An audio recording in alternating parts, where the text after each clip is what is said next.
Nesse momento a gente vai começar a trabalhar sobre duas grandezas físicas antagônicas, a resistência e a condutância elétrica. Na videoaula anterior a gente havia discutido que nos materiais sólidos, que é o nosso principal alvo de estudo, já que na maioria das situações se estuda a corrente elétrica estabelecida neste meio, os elétrons, que são os componentes da corrente elétrica, eles ficam andando dentro de um determinado fio. Por exemplo, condutor filiforme, imaginemos um fio por onde os elétrons estão andando dentro dele. Então, à medida que estes elétrons eles se movimentam, como este fio não é oco, como este fio é maciço, ele é feito de átomos. E aí os elétrons, quando passam no meio desse fio, eles colidem contra os átomos. Isso oferece uma resistência à passagem deles. Eu faço sempre um paralelo com essa situação, que é o seguinte: imagine que você está está assistindo a um show, e aí você está meio lá no fundo e quer chegar mais perto do palco lá para ver o show mais de perto. Aí você é o elétronzinho, e você vai passando no meio das pessoas que fazem o papel dos átomos. Quando você passa no meio das pessoas, estas colisões que você inevitavelmente terá com elas, vai oferecer uma resistência à sua passagem. Então, da mesma forma que você encontra esta resistência, os elétrons, quando passam no meio destes fios, eles encontram uma resistência à sua passagem. A resistência oferecida à passagem de eletricidade, nós conhecemos como resistência elétrica. Portanto, a resistência elétrica nada mais é do que uma grandeza física que mede a dificuldade encontrada pela corrente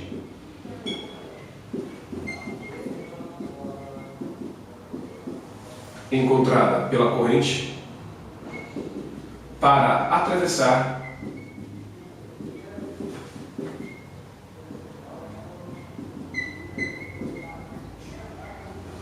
um material condutor. Naturalmente, quanto maior for o valor da resistência elétrica, mais difícil vai ser para a corrente elétrica passar e menos eletricidade vai passar por esse circuito, simplesmente porque a resistência elétrica é grande, o que dificulta a passagem da corrente.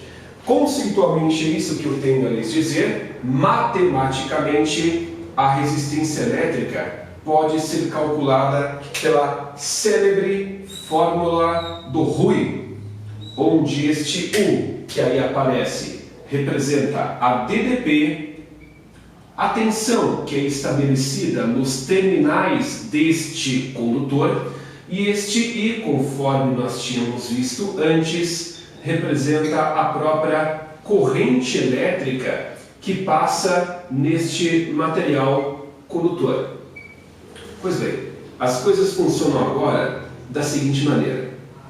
Como eu havia colocado, quanto maior é a resistência, maior é a dificuldade, mais difícil é para a corrente elétrica passar.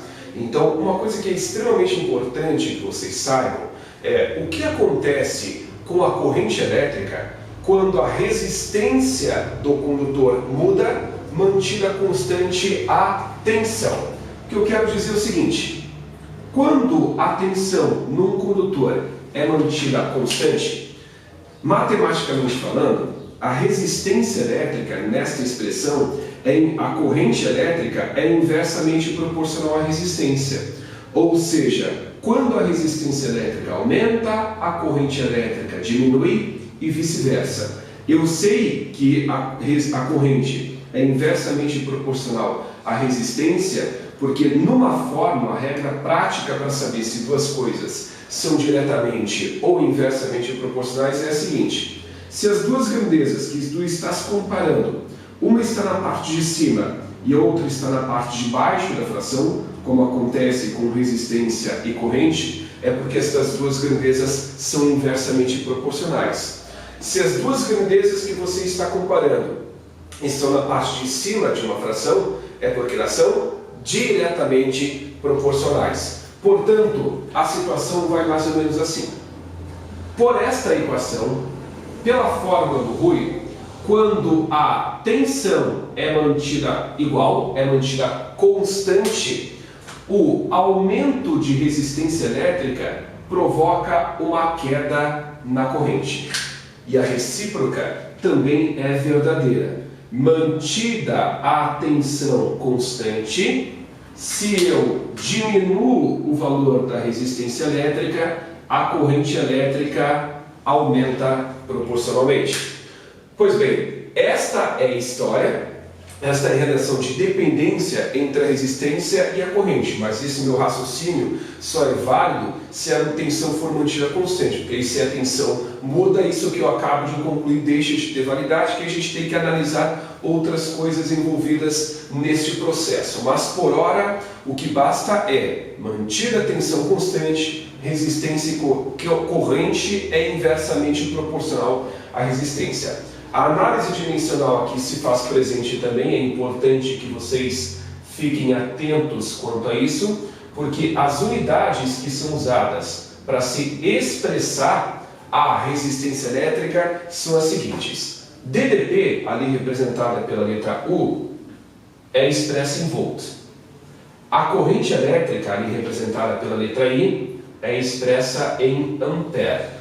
Portanto, volts por ampere seria a unidade usada para se expressar a resistência, mas é muito comum do volts por ampere ser chamado de ohm, em homenagem a um físico alemão chamado Georg Simon Ohm. Então, eu empresto o sobrenome dele para a unidade de resistência elétrica. Esta letra grega chamada ômega, se assemelha a uma ferradura de cavalo, representa a unidade utilizada para se expressar a resistência elétrica, a unidade oficial, por sinal.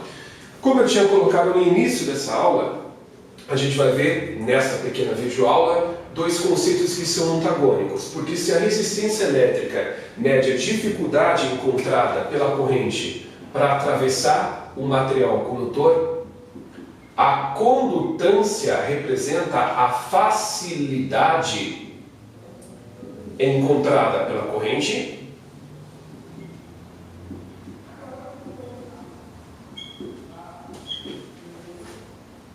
para atravessar, para percorrer um material condutor, para atravessar um condutor. Aí está. Então, a condutância elétrica, ela pode ser definida dessa forma, e você pode entender a condutância elétrica como sendo o inverso da resistência. Se a condutância é entendida como a facilidade e a resistência é entendida como a dificuldade encontrada para atravessar o material condutor, posso escrever que a condutância é o inverso da resistência elétrica. Dimensionalmente falando, as unidades que podem ser usadas para se expressar a condutância são as seguintes. Nós temos O1 sobre ohm, já que a resistência é expressa nessa unidade, que também pode ser escrito como ohm na menos 1, só que este ohm na menos 1, ele costuma ser chamado de Siemens, que nós vamos representar aqui por SI minúsculo, para se representar esta unidade que é utilizada para se expressar a condutância. Confesso que a condutância elétrica é uma grandeza física bem menos cobrada do que a resistência. Daqui para frente nós vamos trabalhar mais com a resistência. Na verdade, a gente vai trabalhar unicamente com a resistência em detrimento da condutância, mas a gente não pode dar mole para o azar. Vai que você encontra uma questão, um exercício, uma questão de vestibular que faça menção à condutância, e é só você pensar que ela é o oposto da resistência. Portanto, como isso aqui é mais importante, eu vou fazer um apanhado geral disso aqui novamente. Definição de resistência: dificuldade encontrada pela corrente para atravessar o material condutor.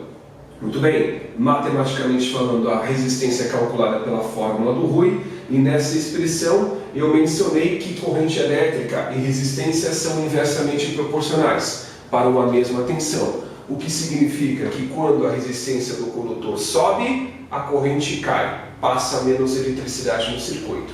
E quando a resistência cai, a corrente elétrica sobe. A unidade que nós utilizamos, pelo menos a oficial, para se expressar a resistência elétrica é o próprio ohm. Então essa é a primeira videoaula sobre resistência. Na próxima a gente vai discutir um pouquinho sobre as tais de Leis de Ohm.